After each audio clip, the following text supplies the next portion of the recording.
आज के इस वीडियो में मैं आपको कुछ गलतियां बताने वाला हूं जो कि आपको भूल के भी अपने कंपार्टमेंट एग्जाम के अंदर नहीं करनी है, और कुछ स्पेशल टिप्स भी आपके साथ शेयर करूंगा जिससे कि आप कंपार्टमेंट एग्जाम में पास हो सकते हैं। और ऐसी छोटी मोटी गलतियों के चक्कर में बहुत सारे स्टूडेंट फेल भी हो जाते हैं कंपार्टमेंट में। ध्यान से ये सारी चीज देख लीजिएगा। बिल्कुल भी आपका टाइम वेस्ट नहीं करूंगा, थोड़ा जल्दी जल्दी बोलूंगा, पर जल्दी जल्दी आप देखिएगा क्योंकि आपका टाइम सबसे ज्यादा इंपॉर्टेंट है। ठीक है, मुझे पता है आप लोग बिजी होकर पढ़ाई करोगे, पर ध्यान से देख लीजिएगा। ये छोटी छोटी गलतियां ही बहुत सारे स्टूडेंट को फेल करवा देती हैं कंपार्टमेंट एग्जाम के अंदर। तो ध्यान से वीडियो को देखिएगा, और अगर पहली बार आ रहे हो तो सब्सक्राइब कर लेना, साथ ही बेल आइकन प्रेस, क्योंकि यहाँ पर कोई भी आपका टाइम वेस्ट नहीं किया जाता है, सिर्फ हेल्पफुल जानकारी मिलती है। पहली चीज मेरे भाई, आपका जो कंपार्टमेंट एग्जाम है, स्टेप मार्किंग यहाँ पे होती है। और स्टेप मार्किंग का मैं आपको बताता हूं, एक पॉजिटिव इफेक्ट भी होता है, ठीक है, और एक नेगेटिव इफेक्ट भी होता है। ठीक है, ध्यान से सुनना। पॉजिटिव इफेक्ट इसका ये होता है कि मान लो आपको पूरा क्वेश्चन नहीं आ रहा है, ठीक है, आप 2 पॉइंट भी लिख के आते हो तो आपको 2 मार्क्स मिल गए। ठीक है, जितना आप लिख के आ रहे हो उस हिसाब से मार्क्स मिल जाता है। ठीक है, और इसका नेगेटिव साइड ये होता है स्टेप मार्किंग का, क्या कि बहुत तुम्हें आंसर आता था लेकिन भैया उसमें लिखने थे टोटल 5 पॉइंट, लेकिन आप केवल 4 पॉइंट लिख के आए। तो उस चक्कर में बच्चे बोलते भैया मैं आंसर बिल्कुल सही लिख के आया, लेकिन उसके बावजूद मेरे मार्क्स कट गए। क्यों कट गए मार्क्स इसलिए कट गए क्योंकि वो एग्जाम 5 मार्क्स था और आप 1 पॉइंट कम लिख के आए इसलिए।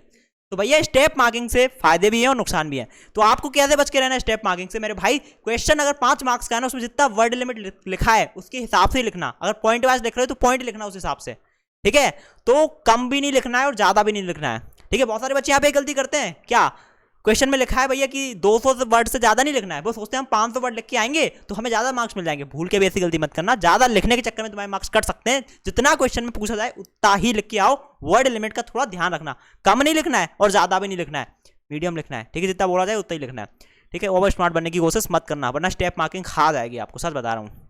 नेक्स्ट, स्टूडेंट का सबसे बड़ा प्रॉब्लम, सेक्शन कौन सा पहले करना है। अब भाई साहब बहुत सारे यूट्यूबर्स ने मैंने देखा, कोई बता रहे सेक्शन ए से पहले करना, कोई बता रहे सेक्शन बी से पहले करना। भाई इसका कोई मैं आपको सही आंसर नहीं दे सकता।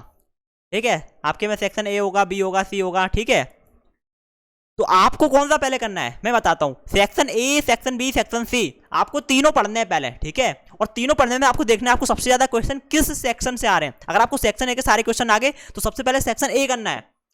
ठीक है, आपको तीनों पढ़ के देखना है जिस सेक्शन में आपको सबसे ज्यादा क्वेश्चंस आ रहे हो एकदम सही, वो सेक्शन पहले करना है। क्यों? अब जैसे मान लो section A, section B, section C ये है। ठीक है, अब मेरे को सेक्शन बी के सारे क्वेश्चन आ गए। ठीक है, ये सबसे ज्यादा सेक्शन बी आया मेरे को, तो मैं क्या करूंगा, सबसे पहले सेक्शन बी करूंगा।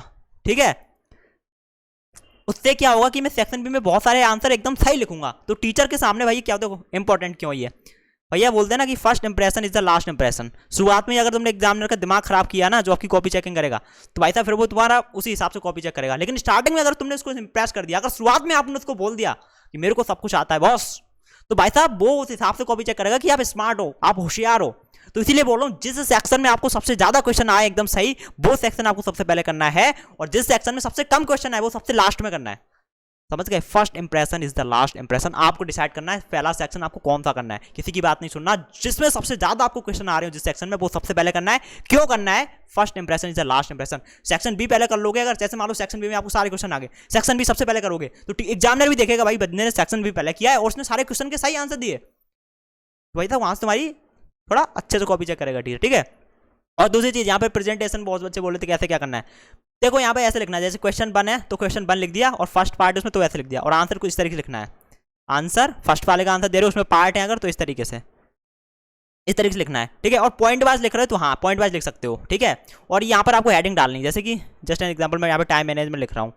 ठीक है, तो आपने से कि 4 पॉइंट आप लिख रहे हो आंसर में, तो उसमें अंडरलाइन जरूर कर देना। ये जैसे पॉइंट है टाइम मैनेज, उसके बाद हमने इसके बारे में लिखना स्टार्ट किया तो इस तरीके से अंडरलाइन उस पर कर देना। ठीक है, जैसे कि यहाँ पे मैं लिख देता हूँ, मान लो यूट्यूब लिख दिया मैंने, यूट्यूब, अब मैं यूट्यूब के बारे में लिखने जा रहा हूँ तो इस पर अंडरलाइन करना है। उसके बाद इस तरीके से टेस्ट लगा के लिख जाना है, यूट्यूब इज अ प्लेटफॉर्म फलाना ठिकाना।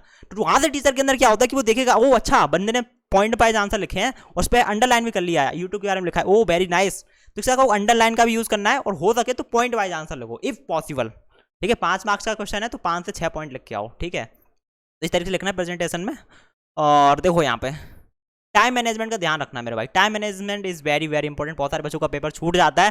ठीक है, और टाइम मैनेजमेंट कैसे करना है अपने हिसाब से देख लेना, कितने क्वेश्चन है, कितना टाइम अटेम्प्ट करना है। बॉस तुम्हारे सामने लगी होगी, ठीक है, क्लॉक, नहीं तो पेन के जा सकते हो नॉर्मल, जैसे वहाँ पर लगी होती है तो आप देख लेना। ठीक है, और आपको 15 मिनट रीडिंग टाइम मिलता है स्टार्टिंग में, उसमें आपको क्या करना है बता रहा हूँ। सबसे पहले तो आपको यही देखना है कि section A, section B, section C में सबसे ज्यादा क्वेश्चन किस सेक्शन से आ रहे हैं, सबसे पहले कौन सा सेक्शन करोगे, पूरी प्लानिंग करनी है आपको 15 मिनट के अंदर अंदर।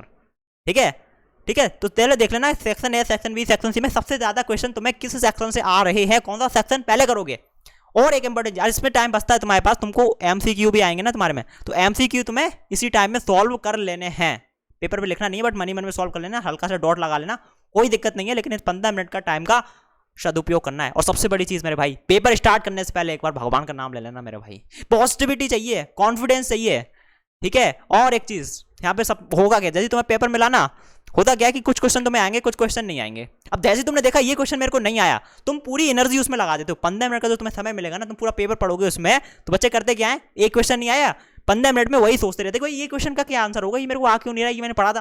जितने क्वेश्चन आ रहे हैं वो करो, जितने नहीं आ रहे उनको बाद में सोचना, लास्ट में टाइम मिले तो इस बात का ध्यान रखना है, टाइम मैनेजमेंट उन क्वेश्चन में ज़्यादा नहीं वेस्ट करना है टाइम जो आपको नहीं आ रहे हैं, ठीक है। 15 मिनट का जो शुरुआत में टाइम मिलेगा रीडिंग करने का, उसमें आपको वो क्वेश्चन पे ज़्यादा दिमाग नहीं लगाना है जो आपको नहीं आ रहे हैं, समझ रहे हो, वरना टाइम वेस्ट होगा। कटिंग बहुत अच्छे करते हैं, क्या हो, जैसे यहाँ पे कुछ भी लिखा हो, माई नेम इज, और जैसे वहाँ पे स्पेलिंग की मिस्टेक, तो इस तरीके से कटिंग करते हैं बहुत सारे बच्चे, ये लो ये लो ये लो, उस पर चढ़े बैठ रहे, ये बड़ा गंदा लगता है, दिस इज रॉन्ग, ऐसे नहीं करना है, ऐसे करना है जैसे कि ये मैंने किया है यहाँ पे, ठीक है, ये तरीका सही है।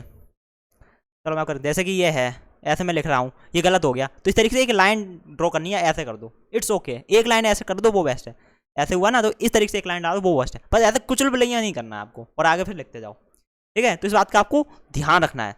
तो यही कुछ चीज़ें हैं, ठीक है, जिनका आपको ध्यान रखना है। सबसे बड़ी चीज़, डरना नहीं है, अपने ऊपर पूरा कॉन्फिडेंस रखना है कि यस मैं कंपार्टमेंट एग्जाम को फोड़ दूंगा, ठीक है। और बड़ी चीज़, एक चीज़ मैंने बताई ना, जो क्वेश्चन नहीं आ रहे हैं उनको देख के डीमोटिवेट नहीं होना है, कॉन्फिडेंस रखना है पूरे पेपर में। वही चीज़ होती है ना कि हम लोग नेगेटिविटी पे ज़्यादा फोकस करते हैं, पॉजिटिविटी पे कम फोकस करते हैं। 10 क्वेश्चन आ गए, 5 क्वेश्चन नहीं आए, तो 10 क्वेश्चन आ गए ना, उसकी खुशी नहीं हो रही है हमें, 5 क्वेश्चन क्यों नहीं आए उसका दुख हो रहा है, ठीक है। तो भैया तुम्हें पॉजिटिव रहना है, सबसे पहली चीज़, खुद पे कॉन्फिडेंस रखना है, कुछ क्वेश्चन नहीं आए कोई दिक्कत नहीं है, और हड़बड़ाना नहीं है या मेरा क्या होगा, या फिर ये मेरे को क्वेश्चन क्यों नहीं आया, शांति से रिलैक्स। और सबसे बड़ी चीज़, कोई भी क्वेश्चन छोड़ के नहीं आना है मेरे भाई, सारे क्वेश्चन अटेम्प्ट करके आना है। जो क्वेश्चन नहीं आ रहा है तुम्हें, ठीक है, वो भी करके आना है, उसमें उसके हिसाब से जो लिख पाओ वो लिख के आना है, कोई भी क्वेश्चन छोड़ के नहीं आना है। इन बातों का ध्यान रखना। और एक चीज़ बोलूँगा, पूरे पेपर में कॉन्फिडेंस के साथ पेपर देना, ठीक है, डीमोटिवेट मत होना, नेगेटिव मत होना, ठीक है। और टाइम मैनेजमेंट का ध्यान रखना, ठीक है। बाकी और कुछ डाउट हो, तुम्हें कुछ भी पूछना हो तो आप नीचे कमेंट कर सकते हैं। आज की पढ़ाई मैंने ऑलरेडी बहुत सारी वीडियो बनाई हुई है कंपार्टमेंट एग्जाम के लिए, ठीक है, तो आप देख सकते हैं। बाकी ये वीडियो मैं शूट कर रहा था, बहुत तेज पसीना आ रहा है मेरे को, लाइट है नहीं, बट तब भी आप लोगों की हेल्प के लिए मैंने वीडियो बनाई, तो वीडियो को लाइक करें, साथ ही हर्षद की पढ़ाई को सब्सक्राइब करें एंड बेल आइकन प्रेस करें, क्योंकि यहाँ पर आपके लिए ऐसी हेल्पफुल वीडियोज में लेके आ देता हूँ। और भैया कंपार्टमेंट एग्जाम से